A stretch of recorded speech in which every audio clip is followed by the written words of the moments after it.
আসসালামু আলাইকুম শেখ ওয়ালাইকুম সালামতুল্লাহ। মেয়েদের চাকরি করার ব্যাপারে অনেক আলেমরা নিষেধ করে থাকেন, কিন্তু মেয়েরা যদি একদম চাকরিতে যাওয়া নাই হয় তাহলে মেডিকেল ক্লিনিক, আমাদের মা বোনদের সেবার জন্য পুরুষ মানুষ নিয়োজিত থাকার বিষয়টি তাহলে কিভাবে সমন্বয় করা যায় ইসলামের সাথে? মুসলিম মেয়েদেরকেই যেতে হবে সহশিক্ষায়।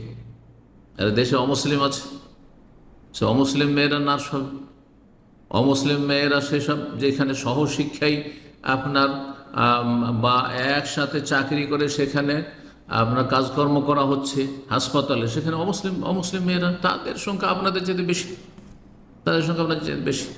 আচ্ছা, তাদের সংখ্যা বেশি যদি না হয় তো মুসলিম সমাজকে, মুসলিম সমাজে কতটা পরিবার আর কতজন মানুষ শতকরা নেক মানুষ আছে যারা আল্লাহর ফরজ ওয়াজিবের হেফাজত করে, হারাম নাজায়েজ থেকে বেঁচে থাকে, হেজাব পর্দা করে যেসব মহিলারা, তাদের পার্সেন্টেজ কতটা হবে? আর যারা মুসলিম সমাজের বেহায়া পর্দা করে না তাদের সংখ্যা কত? শতকরা 5 জনও পাবেন না যারা হেজাব করে, 95 জন বিনা হিজাবের মুসলিম মহিলা আজকাল দেশের প্রেক্ষাপটে বলছে, কখনো বাড়াবাড়িতে না হলে পরিসংখ্যান করে দেখেন।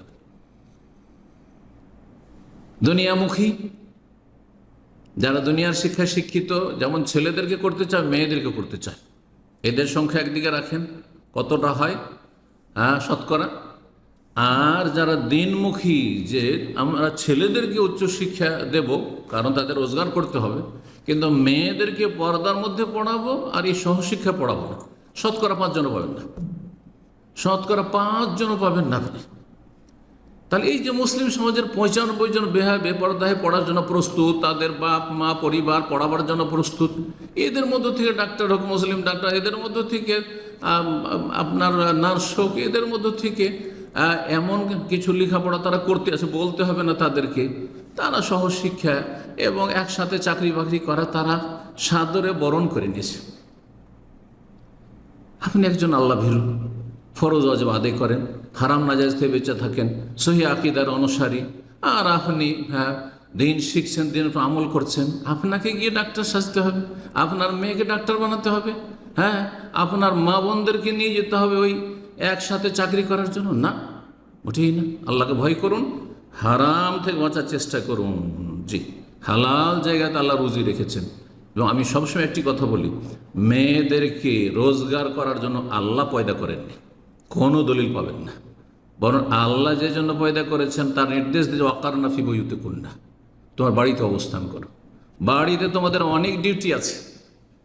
আজকাল অশান্তি আর তালাকের একটি মুখ্য কারণ হচ্ছে যে মহিলারা চাকরিও করবে, আর চাকরি করে আসার পরে ও স্বামী অপেক্ষা আছে, পাকশাক করবে তো খাবে বাবু, আর যদি সেখানে বলে যে শেয়ার কর্মার সাথে, আজকালকার যেমন মহিলারা করছে যে আমি কেন পাক করবো একা একা, আমিও চাকরি করি তুমিও চাকরি করো, সুতরাং দুইজনে একসাথে পাকশাক করবো, তখন লাগলো স্বামী স্ত্রীতে ঝগড়া দ্বন্দ্ব আর মারপিট হয়ে তালাক হয়ে গেল। এটি হচ্ছে।